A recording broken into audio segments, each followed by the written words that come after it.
Good morning and welcome to Total Telecom's webinar in partnership with Hexatronic on the Simplicity of Unrepeated Solutions. Thank you for joining us today, and also thank you to Hexatronic for leading today's discussion. We have a great panel lined up for you, but before I hand over to them, just a couple of housekeeping points. If you have any questions for the panelists, you can submit your question via the questions window in the control panel on the right of your screen. Don't forget to leave your name and company, and please try to keep questions as short and concise as possible. I'll then pass them on to the panel and they'll try to answer them towards the end of the session. Lastly, for those who aren't able to watch today's session live, a link with the recording will be shared by email for those who are registered to attend and via our social media channels for everyone else. And now, without further ado, I'll hand over to our host for today, Anders Young, Business Manager at Hexatronic, to introduce the panelists. Over to you, Anders. Hi there, everybody, and welcome to this webinar with the title of The Simplicity of Unrepeated Solutions, Continuing Your Terrestrial Network Along the Seabed, ? And the question mark mainly refers to the simplicity. Is it simple or not? So that's something we will discuss during today here. My name is Anders Young. I'm the business manager of Hexatronic Cables and Interconnect here in Sweden. I've been in the subsea business here since 1998 and in the cable business since 1992. Currently with Hexatronic, which was acquired by Hexatronic, which used to be Ericsson Cables, but acquired by Hexatronic in 2013. Today I'm joined by 6 colleagues in the business here from Telia, Baltic Offshore, Prysmian, Nexans, Hexatronic, deep sea fiber networks, etc. I will let them introduce themselves briefly, starting with Matthias Fridström from Telia. Yeah, hello, Anders, and thanks for being here. Matthias Fridström, Chief Evangelist at Telia Carrier. Have been in the subsea business for a long time, and Telia Carrier is really interested in this part of the world. Thank you. Continuing with Thomas Eklund, the CEO of Baltic Offshore.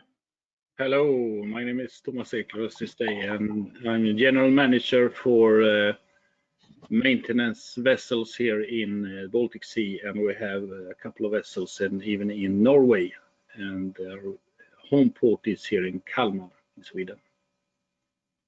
Then we have Ashutosh Bhargava, Business Head Subsea Telecom Prysmian Group. Hi, this is Ashutosh.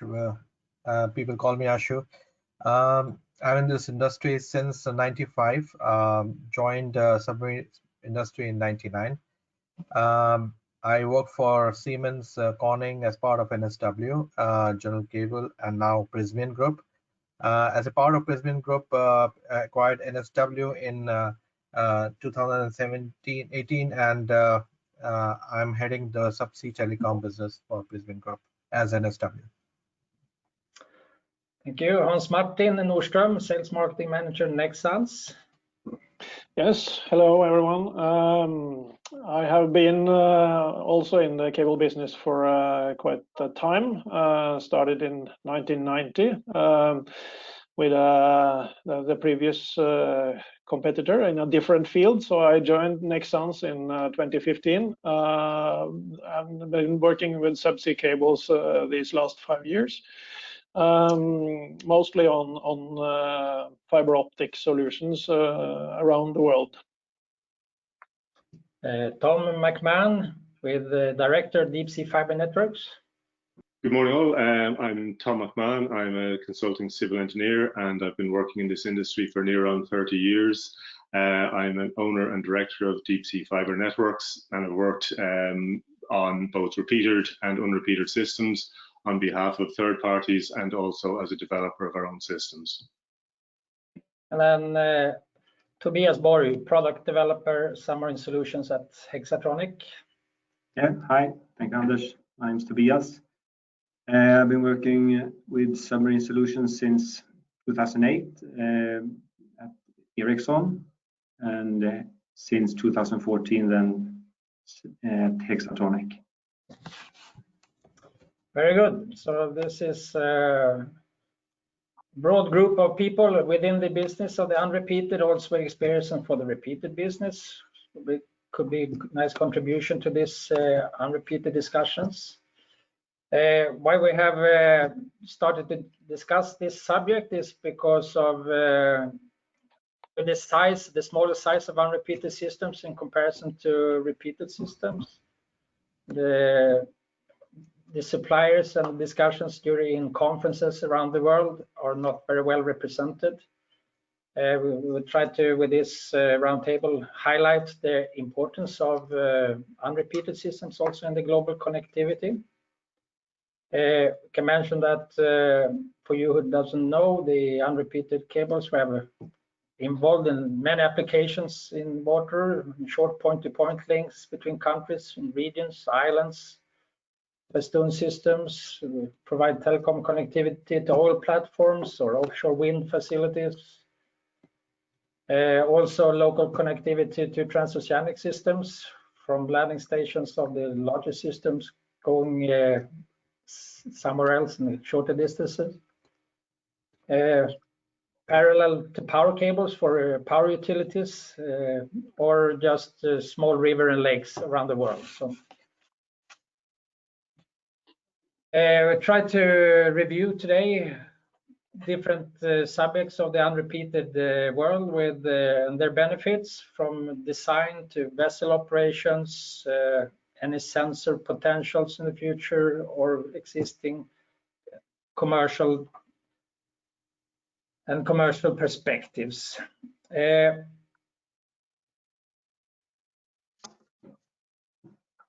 I will start with the role of unrepeated systems. What kind of role do they play in a network connectivity? Start with Matthias, coming from Telia Carrier, one of the operators and owners of several cable subsea systems, both repeated and unrepeated worldwide. So how do unrepeated links fit into Telia's connectivity planning? Yeah, no, thanks, Anders. I think that's a very good question, and I actually think they have a very, very big role. And we, as you said, we have quite a number of them. And really the reason and what's becoming more and more relevant over the years is that, you know, an unrepeated systems is so much easier to upgrade. I would say, you know, Telia Carrier kind of started its business in the late 90s, early 2000 when we built all these networks. And we've gone through at least 5 generations of DVDM gear since then. And of course, every time you implement a new system, if the system is unrepeated, it's so much easier to put the new system in there. You know, the fiber characteristics is really the only thing you need to consider. So I would say, you know, they play a major role for us. Obviously, coming from the Nordics, and as you know, the Nordics have a lot of water around them, but the neighboring countries are not that far away. Again, using the unrepeated systems is so much easier to implement and so much easier for us to use. I think there are certain cases where people believe, you know, you can save a couple of milliseconds by doing a repeated system, but I would argue there are very few business cases out there that would gain by having these 2-3 milliseconds shorter route. You know, there is obviously a banking industry that wants them, but apart from that, I would argue that unrepeated systems is so much easier to deal with in our country and in our company, and we don't really see this as stopping. You know, we need more of them, absolutely. So I assume they play a critical part of your infrastructure then already. So they absolutely do, and you know, we even have some of these systems along rivers because it's easier to do it in the river than to get a right-of-way permits on land. So we even on land do some of them. So you sometimes you prefer to go the seaway instead of the terrestrial way just because of. Absolutely, there are places where we absolutely go the seaway instead of the terrestrial way, even though they're very similar in length and so on. But then, you know, I know, for instance, between Denmark and UK, people talk about unrepeated systems for shorter distances. I think they're good for diversity, but as soon as you put them in the water, the next upgrade is going to be more difficult. And I think, you know, the extra milliseconds you can have by going shorter distances and shorter hops is preferred for us. Thank you. And I know this I will address the kind of similar question to Tom here, because you work a lot around the UK area, English Channel, for instance, where it's a little bit more difficult compared to the Baltic Sea, where we are working mainly here from the Nordics. Absolutely, Anders. I mean, we're seeing a huge growth in unrepeated systems and major importance attached to them. Obviously, we're seeing a lot of transatlantic cables coming into the Nordics, Ireland, the UK, and Western Europe, complete with branching units. But we're also then seeing those systems being linked across the Irish Sea, across the North Sea, across the Channel, with numerous unrepeated systems. I totally agree that unrepeated systems are much simpler from an optical point of view, but certainly in the geographical area that we're working in, we do not see it as being simplistic in terms of deployment. The unrepeated systems still have 2 landfalls, they still have the bit in the middle, they still have all of the permitting, all of the procurement issues, all of the crossing issues, and certainly in the areas we're working in, we're seeing major issues with being required to put unrepeated systems diverse to existing systems, and in certain cases we have to deal with what I would consider suboptimal landfalls, and we have a lot of seeing absolutely huge growth in wind farms, HVDC cables, export cables, and environmentally protected areas. And our subsea routing again can tend to be suboptimal because of all these issues that we have to avoid to try and implement them. The unrepeated systems do allow you to sort of disaggregate the project, which has been very useful for us because of the pressures on the industry at the moment. So we can procure cables separate from lay vessels, separate from pre-lay shore ends, and carry out those activities in a discrete fashion. But again, the simplicity stops there because there are massive interface problems between those, often working in a fast track environment and trying to align all these things together with the permitting requirements. So I agree with simplicity in certain regards, and I disagree with it in other regards. Thomas, as an installation company working, do you have any comments on that, or you have a different view from the Baltic Sea, which is probably one of the simpler places to be from an installation point of view? Maybe not permitting, but yeah, we had when we had this 4 meeting before this, we had this discussion a little bit with Tom. He used to use those long distance net, and we in the Baltic Sea, just most of the cables, almost most of the cables is not repeated. So we are very used to it. But what's happening now that we use, before we go between land to land, much longer. Now we have take down the distance to 100 kilometer approx, because the system is more effective, and we try to find islands, let's say between Sweden and Finland. We don't go directly, we stop 2-3 times, and what we can do is use much more fibers. We have almost 200 fibers in each cable now these times, those years. So, and do talk about crossings and permits, and I just know quite a lot about the Baltic Sea and the countries around here, and a bit of Norway.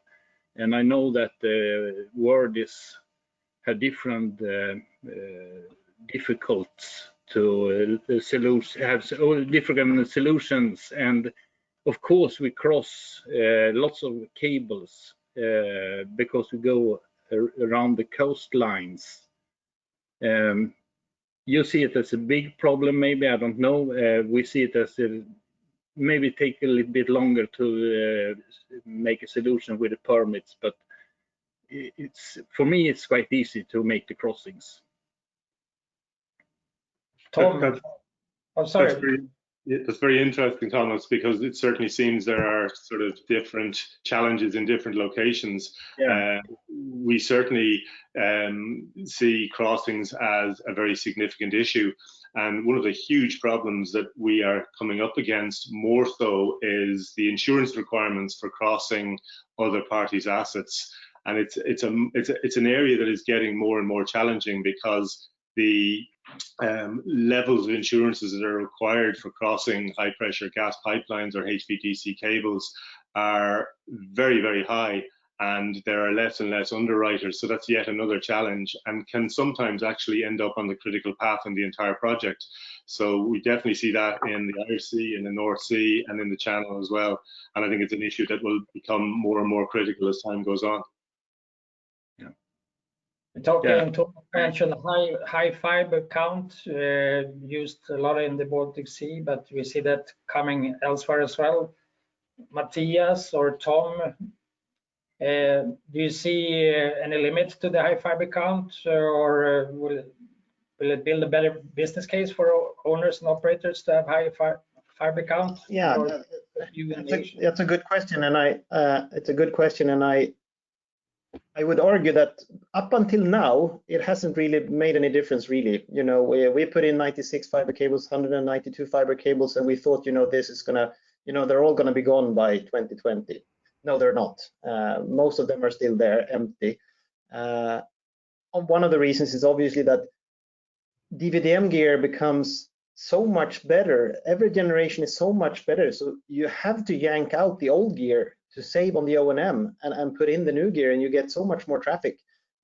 I think we all believed in the beginning that, you know, you will just put the next system on the next fiber pair and leave the old one there and just fill up, but it's not happening, you know.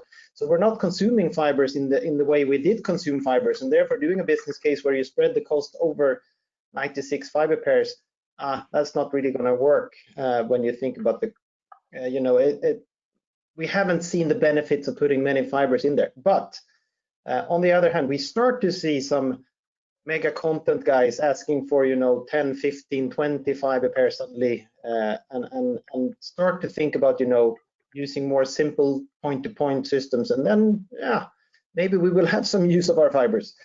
We obviously still have some fiber cables in the Baltic Sea between Sweden and Finland, where we have, like, you know, 6 fiber pairs. We would have loved to have at least 16 or 36 in those cables. That's a limitation right now. Even though the cables are built in the 90s, they're still in really good shape. So in some way, you know, we will still believe in building many fibers, but so far until 2020, we haven't really had any use of most of them. I completely agree with what Matthias has said. We certainly, you know, started off with 96s, we're up to 144s and 192s. It doesn't do us any favors commercially, because we do have that vision that view in the industry that you take capex and divide by fiber count to get the price of fiber. It doesn't work like that, because we're not filling up the systems. But having said that, we are definitely looking towards installing the higher fiber counts for the reasons I said before. We are seeing corridors being very constrained, and in certain cases we're putting cable systems in where we think it's going to be very difficult to get new cable systems in later. So I think there is an onus on the industry to try and future-proof that we don't have a massive proliferation of cables on the same routes, taking up valuable seabed space to the right landfall locations. So in that regard, I think we certainly are pushing towards trying to future-proof and lay the higher fiber counts. But it does bring extra capex, and it does increase repair times as well. So there are downsides to it. I have a question from the audience here. It could be related to this, is regarding fiber quality and repeated system. Have the quality of fiber also been better now in the past years compared to a long time ago, to increase both longer lifespan for the systems, more than 25 years? Or I think that's for some of the cable guys to answer, but I'll give my quick thing here. We don't really see a problem with the fibers laid in the 90s. We still, and actually it's going to happen in the coming weeks, that we actually put new gear on fibers that was built in 1995. And the characteristics of that fiber is still really good for the use of what we need. So for us, yeah, the quality obviously becomes better every year, but not good enough for us to swap out old cables. But I guess the cable guys here knows much more about that. I have a small comment from NSW experience. I agree with Matthias. Old fibers, like we still have fibers installed in 80s and 90s. In fact, they have just been upgraded. One of the example is in Arcos in Caribbean. It was installed in year 2000. The end life design was 8 times 2.5. After 20 years, now it has been upgraded to 32 times 100, and this was the longest link was 385 kilometers in that there were 11 links more than 300 kilometers. It was 6,000 kilometers repeaterless festoon system of Caribbean. So having said that, better fibers are coming out, good for the cable manufacturers. Otherwise, we would no one need the new cable. But yeah, better fibers have come out from manufacturers. They are giving very low attenuation. We can bridge longer distances in repeaterless. As coming back to Tom, what the challenges in repeaterless system, they're there. Basically, at least they are equal to the repeater system. We do both, but repeaterless is always the first choice and should be always the first choice because it offers a lower capex, lower opex, and easy to maintain. Yeah. So if the first choice of the system owners, if it is technically possible, is repeaterless. So there's a high amount of interest in high fiber count. Industry is supplying and have solutions up to 192, 288 qualified cables. Also, we can bridge up to 500 kilometers repeaterless. State of the art, let's say the standard equipment with ROPA technology, normal is to do 450 kilometers. That is up to 16 times 100. And if we talk, and one more advantage of repeaterless here is that it's like land cable. Customer is free to choose transmission equipment from so many industry players who do not have cable, submarine cable. Yeah? So you have Infinera, you have Sienna, you have NEC, you have so many people. They supply state-of-the-art transmission equipment. So I think better fiber plays a major role in bridging long distances, maximizing the potential of fiber to carry traffic. Yeah, so yes, there are many good fibers there on board, and I think there's a lot of interest to use new fibers in the cable. Thank you. Maybe I can add in, Anders. From Nexans side, we also see that the cables that were installed back in the 90s or the early time of the fibers, if they are installed properly and not subjected to any significant mechanical problems or influence, it's working still after 25-30 years. So normally when we talk about design life, the cable, if it's installed, laid, kept there, it's very stable and will last for probably 50 years also. And the fiber quality, as Ashok mentioned, is of course somewhat increasing, but the capacity also from the previous single mode fibers have been very good, and with the new systems extending capacity, it's also very good. I have a small question with respect to maybe to Matthias and Tom with respect to number of fibers and so on. Is it any? We were talking about black fibers earlier. Is that I mean to install having spare? You say that you have maybe a lot of spare. So companies, they are not buying the whole fibers; they buy more just the capacity. Is that right? That's absolutely our dream. I would rather sell them capacity than sell them fiber. When you sell someone a fiber, they can absolutely destroy that market with the new gear and everything. So I would say all service providers are extremely careful selling fibers. There are companies that refuse to buy anything else than fiber, and then obviously you sell them fibers. But I would say no, you don't sell that much fiber.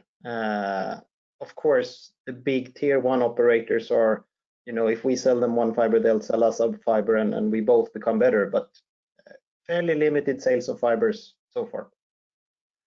And we support, as a vendor, Matthias' approach, because if you start selling fiber, no one will buy another cable from us. So Having said that, putting more fibers, average cost of a system is, let's say, $40,000 kilometers. Fiber cost is $10 to $15 per kilometer. So if you put more fibers, the incremental cost of the system is quite less. And then there are different models coming in. There are companies like our major customers like Facebook, Google, Apple. They just they want more fibers and they join in, and then the companies, carrier, they sell these fibers to these different companies. So who may not be getting the good deal from the incumbents. So good for us, but I think more fiber is a good deal. That means if I have to install a cable for me, I will put more fibers inside because fiber incremental cost is nearly nothing.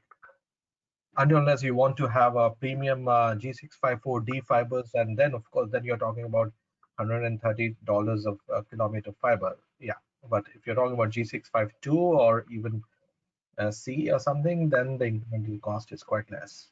But it all depends on the business concept. Yeah. So if you are an incumbent, you want to sell capacity. You won't sell fibers to your competitors. So I personally believe that private owners should put more fibers in. Certainly, from our point of view on newer systems, the higher fiber count, we are certainly seeing demand and requirements for very specific fiber types, particularly from the content providers. So certainly the higher fiber count allows us to develop the hybrid cable systems where we can have a mixture of 6x4Cs and 6x2Ds and try and keep the capex down, but yet meet those requirements. But the other thing that the better quality fiber for us, as Ashutosh and Hans Martin have alluded to, is stretching the distance of unrepeated systems. And for whatever reason, we are definitely seeing still a sort of a sub 40 dB requirement as being the holy grail, which is keeping us to around the 250 kilometer mark. And when we start going beyond that, we definitely need to up our glass quality, where every 0.01 dB makes a huge difference in keeping that dB loss. So it certainly is a challenge, because as Ashutosh said, as you go into the very, very high quality premium fibers, the cost does increase significantly. So you would not be putting 192 high quality fibers in unless you had a very specific reason. I have a question from the audience here, maybe to cable suppliers, or maybe to Tom, actually, with the experience here for the English channel regarding highest fiber count in non-repeaters. What is the highest fiber count? Still easy to maintain? You go first, Hans Martin. Yes, maybe. Well, we have supplied a cable with 2016 fibers installed in last year. That went very well. But of course, as you mentioned also, Tom, we're getting to higher fiber counts. This is not a design that you easily make a joint on, because also these cables are used in very highly populated areas and of course trafficated. So in case of jointing, that will be not very easy. But yes. From our point of view, and just in our geographical area, up to now 96 fibers was so 48 pairs was kind of the staple. The jump was to go to 144 fibers, 72 pairs, and that was challenging. And we're seeing that it is challenging even to move up to 192. So it's because everything has to really, in our industry, has to come back to UJ qualified joints and speed of being able to repair these systems. So to make a jump at the moment beyond 192 is certainly proving problematic for us. But hopefully in the future, we might be able to get UJ qualified and faster jointing times as well. Because we do have very strict SLA conditions to meet as well on these systems. Even though there's always diversity or triversity on systems, customers want quick repairs. From NSW point of view, we are getting a lot of interest. Fiber, 192 fibers, 144 fibers. Cables are Tom, UG qualified. This is a very good requirement. This is a major requirement. So that was the bottleneck. I think more and more vendors are meeting this requirement. Jointing was a challenge. Now ribbon technology is offered for jointing. Yes, 192 fiber is not standard, but 144, I would say, is becoming more and more popular, and especially in oil and gas, where a lot of branching units, 72, 144 fibers are used, and especially in northern hemisphere, a lot of 144 fiber cables have been used, and cables are UG qualified, and they use ribbon technology for jointing. So ribbon, without that, you will be sitting on the ship jointing forever. So things are coming up. Industry is meeting the demand and of high fiber count. Standard fibers are still 24, 48 fibers. This is bread and butter. But 144, 192, even 200 to 88 UG qualified cables are there. So could be there. So in future, near future. So yeah. Thomas, as an industry, as a vendor, last sentence, we prefer lower fiber count. Yeah. So as a cable manufacturer. Yeah. Just regarding repair time, Thomas, you have experience of both low fiber count and high fiber count and repair time? Yeah, I want to start from the beginning. You have an out call, takes time to come to the vessel, takes time to mobilize, load the vessel. So you go to the site, you have 1 day, 2 days. You pick up the cable, you prepare the joint, and you need 10, 12 hours more splicing. That you need to add if you have 96 fiber instead of 48, for example.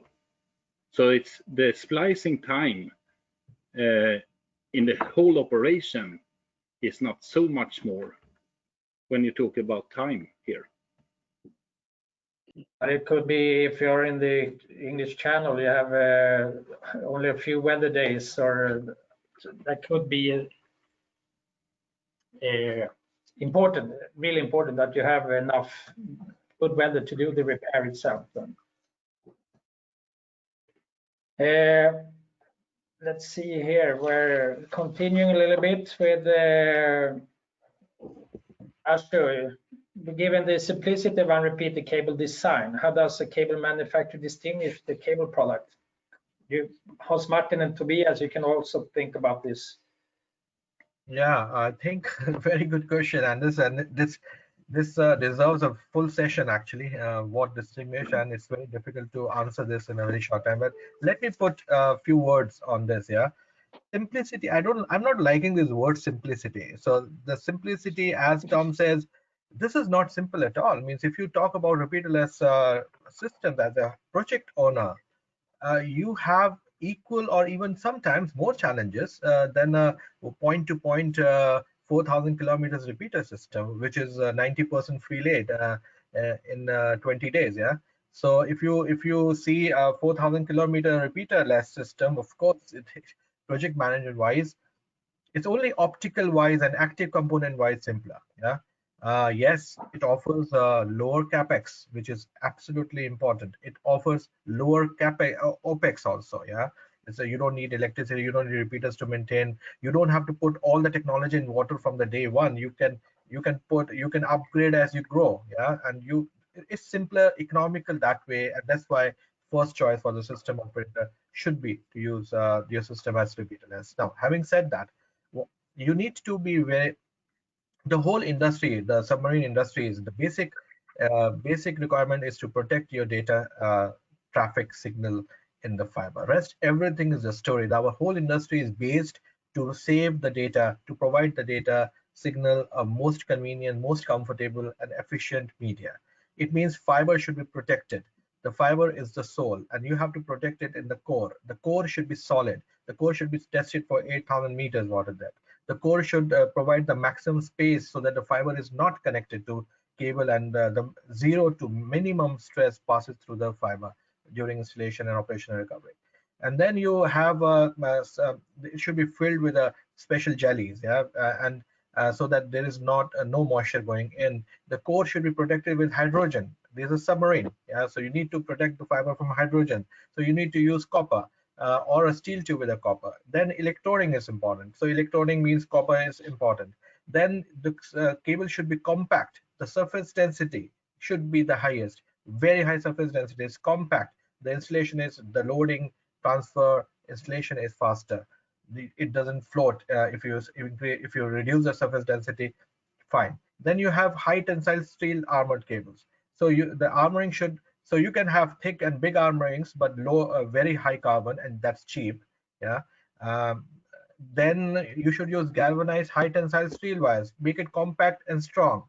Yeah, and that is how you differentiate. And of course, on top goes what's the experience of the submarine uh, manufacturer, how many cables he has given and delivered, what is the track record. There is a reason why only 2 or 3 repeaterless or 4 or maximum 5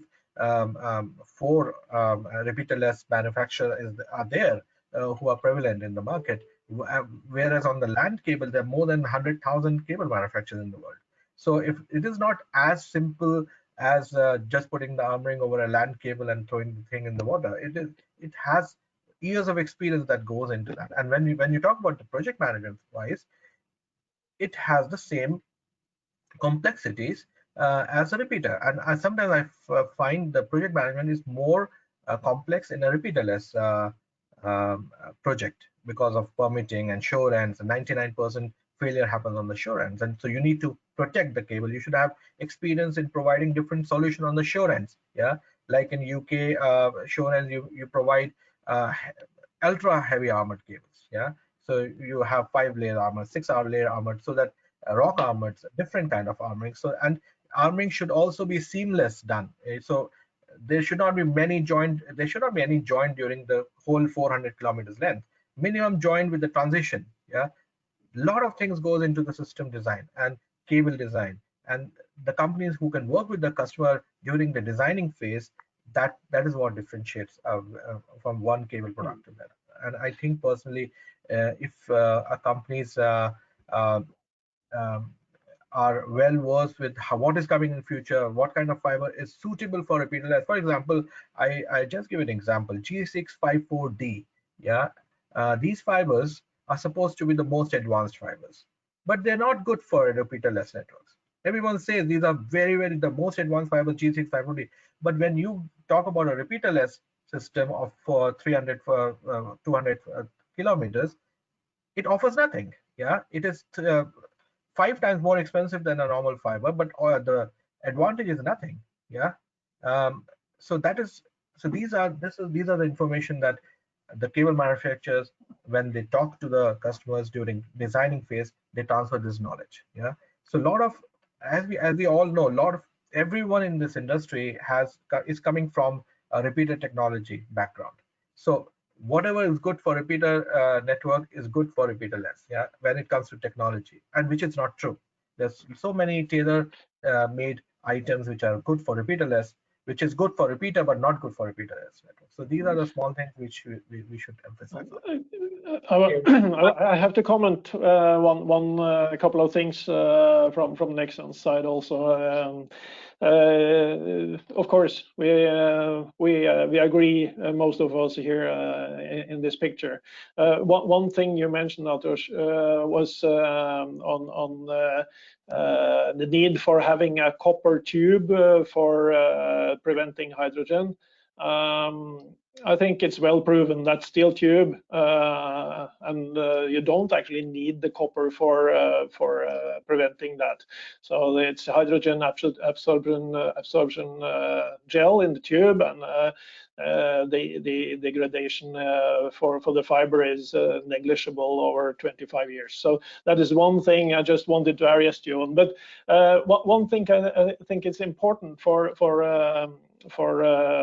short distance networks, like what we call unrepeated, is that of course they go in close waters. In shallow waters, it goes in close, maybe between island, and very often it's strong currents. It can be soils and sand and moving sand dunes. So the weight of the cable versus the ratio of diameter is important. And yeah, again, maybe Tom, you have done some experiences recently on that field, maybe, but just added that comment to all the good things that Atush also had. I agree. Sorry. So agree. Yeah, that is why we mentioned surface density is that's the parameter of the cable should be compact, heavy as compared to the size, no? So yeah, sorry, Tom. Sorry. I agree. I mean, we certainly see in the marketplace now there is less and less tolerance to faults on systems, and it's for us. It's so important that your system does not get faults, particularly in the early years, because a system can lose credibility if it gets faults in the early years, and then it becomes extremely difficult to sell 10, 15, 20-year IRUs on that system. And for that reason, and for other reasons to do with the aggression of the seabed and the uses of the seabed, we're almost at a situation where we're defaulting automatically to a double armor, if not a heavy double armor, and we are tending not to use single armor in any events now, and that we have to couple that with deeper burial. You know, before we used to be looking at 1 meter or 1.5 meter target burial depth. We're now being pushed by the industry towards 2 and even up to 3 meter burial depth, which greatly restricts your ability to get plow burial equipment to that depth. So it's getting very, very challenging. I don't want to start World War III between NSW and Nexans, but we're also getting a lot of queries on high fiber counts about how you build the vaults. And I know that Nexans go with the multi-vault system and NSW have the single vault, and the jury's out on that one. So as we go to higher fiber counts, it certainly brings in more and more challenges as well. And today you see more and more frequently, I don't know if the design comes from former repeater system consultants, but it comes more and more with designs of a repeater system. You can see with branching units, etc. Have any comments on that, on branching units in repeated systems instead of going festoon, going with branching units and maximum fiber count in branching units?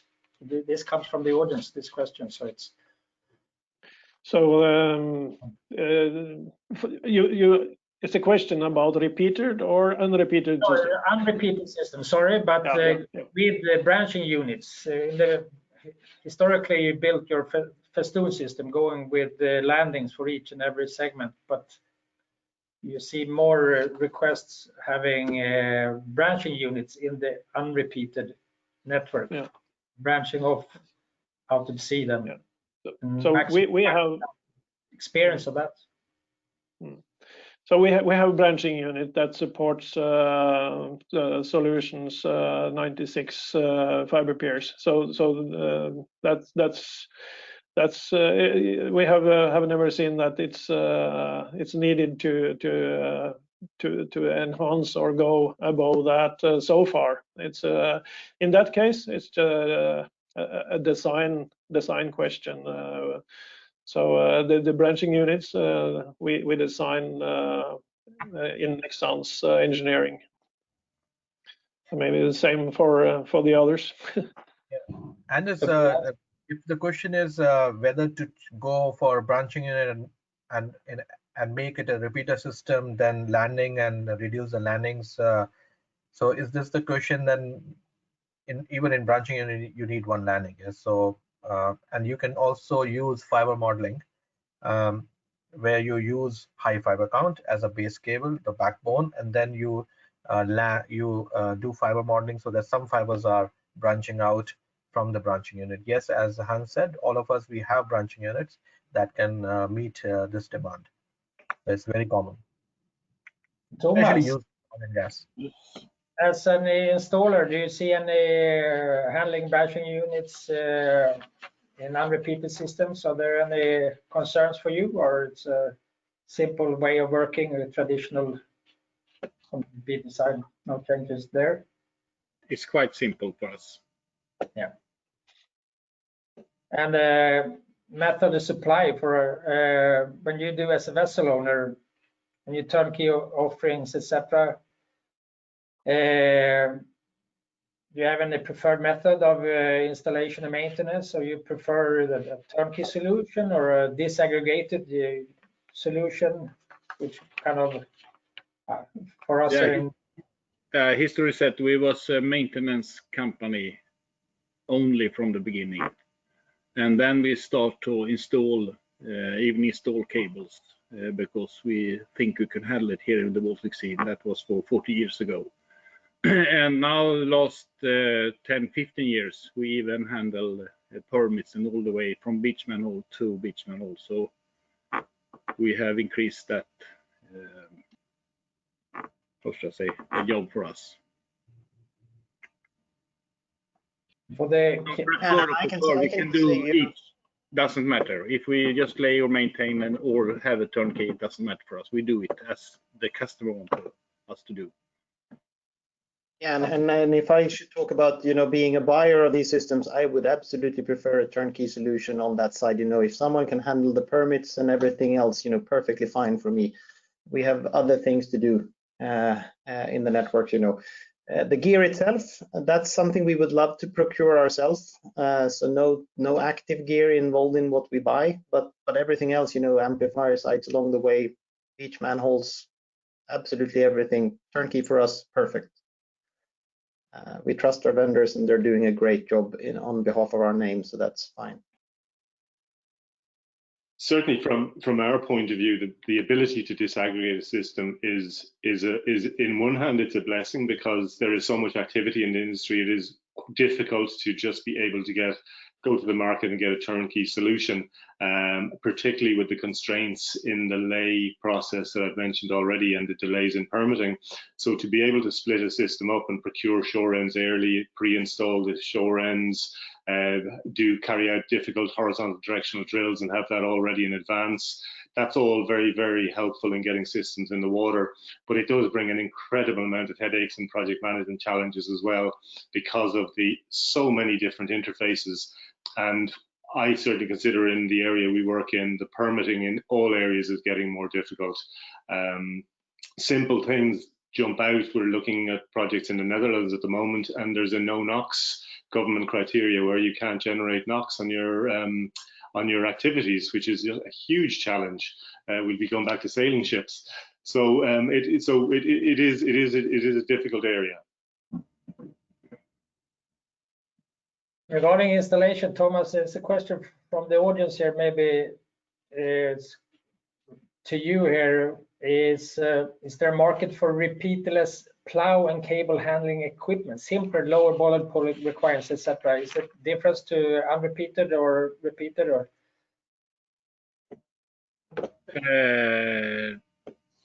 I'm very used to a not repeated system, and repeated system have also, it's quite similar cable.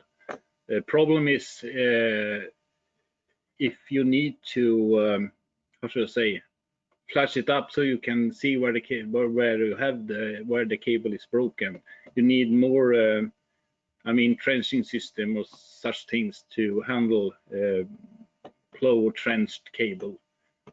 First to bring them up, and then when you make the joint repair, you need to trench them down again to what deep they want to have it. So it takes much more time when you have it.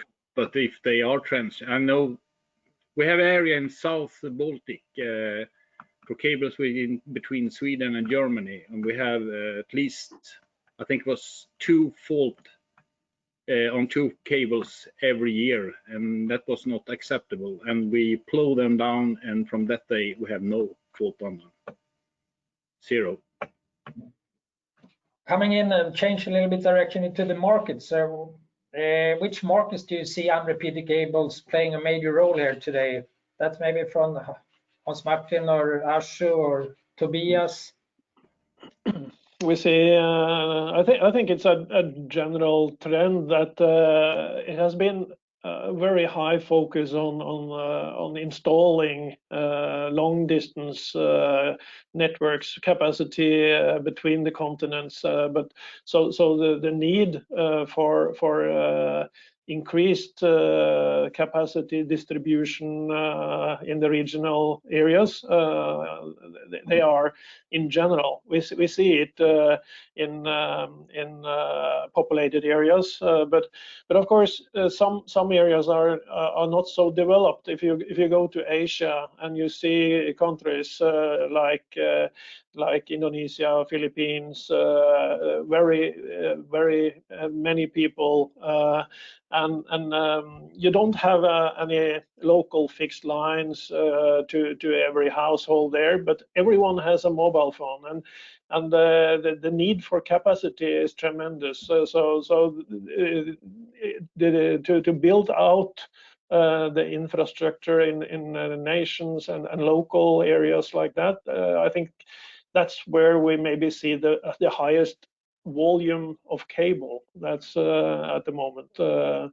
So the underdeveloped areas, but definitely Europe, it's moving also. So maybe Tobias, you have some comments, or Ashok from cable side.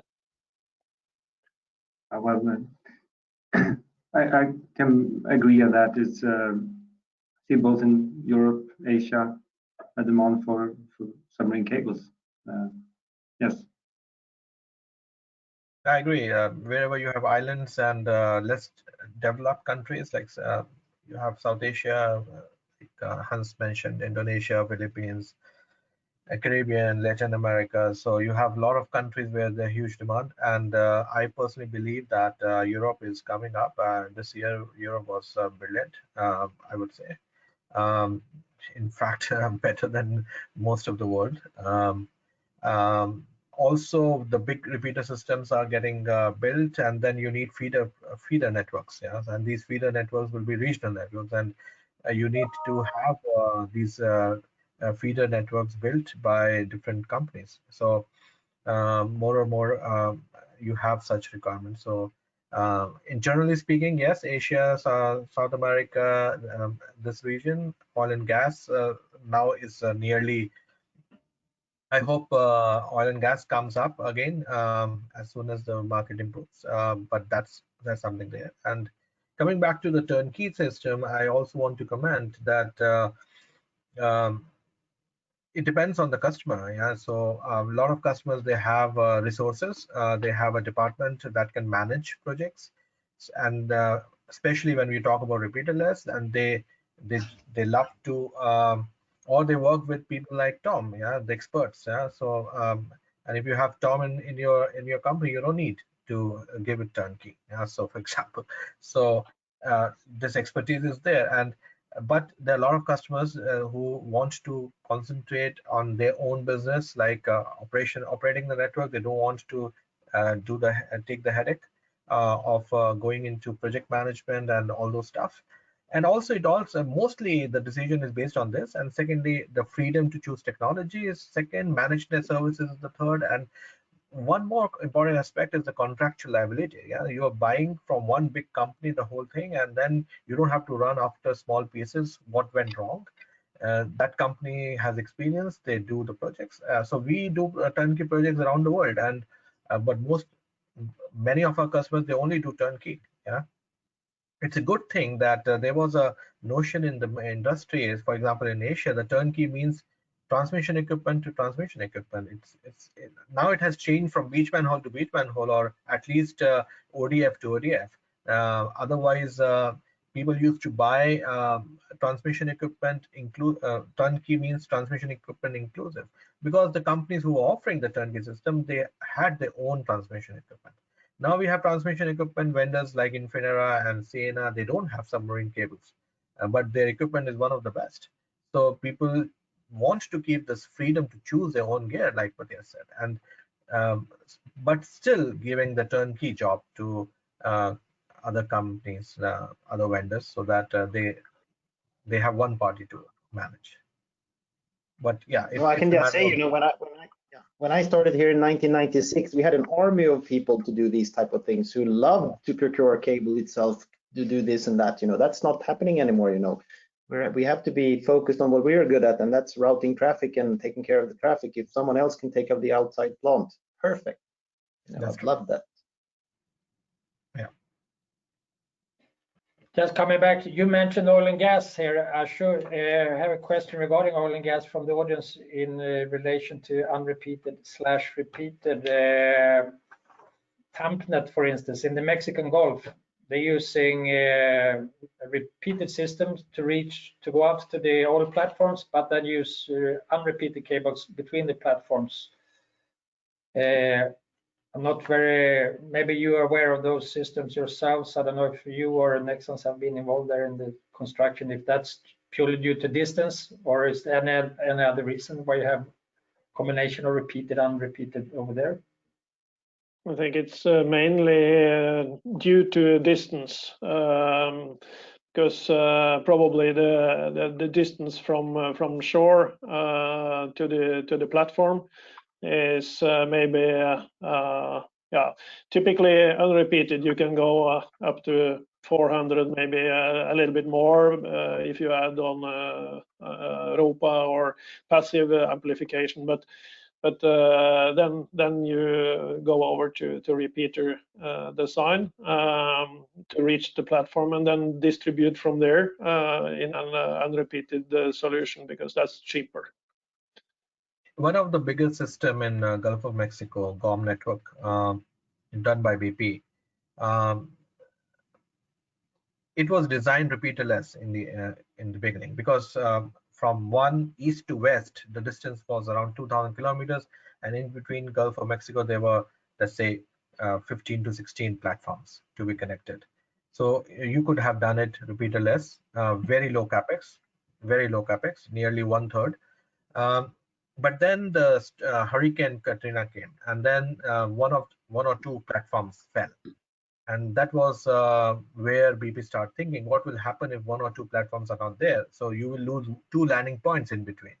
Yeah, that was the reason that it was considered let's use from east to west a backbone repeater cable, and then with the branching unit land on each platform. And branching unit should be dynamic in nature. It means that even if one platform is not there, the whole network, the switching can take place and other platforms are working. Having said that, at that moment of time, we thought about how to convert it into repeaterless, because that time NSW was only in repeaterless. We didn't have our own repeater, repeater cable like what we have today. But that time we designed repeaterless network, considering fiber modeling, and we could reach that out of 20 platforms there, we could manage if only 2 of them there. So we could show them with the fiber modeling and fiber distribution framework that or they can live even if 6 to 7 to 8 platforms are falling. So it means, and up to 90% platforms are falling, then we can still provide the network to other platforms. But still, in this case, yes, in this particular case, when you want to be totally independent of every landing point or every platform, then you need to go repeater. Okay, thank you. Gentlemen, and everybody's watching. Unfortunately, time is running out. I think we could sit there for another hour at least, or for some nerds like me, probably even more. But so I have to thank you all for participating by contributing with questions, taking part of the panel, and also watching this. So I can say as a final, we had the heading of the panel today was the simplicity of unrepeated solutions. We ended up with a question mark, and I can say the question mark is even larger. So simple is probably not the way to express unrepeated solutions. Of course, simple, different location, different areas. So it's all depends on where you are and what type of network you're building. But there are good experts around the world, both on the owner side and then the supplier side here. So for everyone who's watching, we all here can contribute and help you more with any questions. We are all reachable through Total Telecom for any further questions and discussions. Some questions I've seen several from the audience. Maximum distance, we're today are roughly saying 450 kilometers maximum unrepeated, and beyond that, commercially today we're heading into the repeated segments. Fiber count also up to 192. You can do up over 2,000, as Hans Martin mentioned, but it all depends on where you are and depending on network, and you have to consider maintenance and future repairs, etc. So thank you everybody for contributing, and hope to see you soon again in real life next time. So. Thank you. Okay. Thank you, everyone. Thank you very much. Bye. Thank you, panelists, for a really interesting discussion, and a big thank you to Anders and Hexatronic for coordinating and leading today's session. To all of our attendees, thank you for watching. We hope you enjoyed the session, and do keep an eye out in your emails for a link of the recording. Thank you very much. Bye-bye. Thank you. Bye.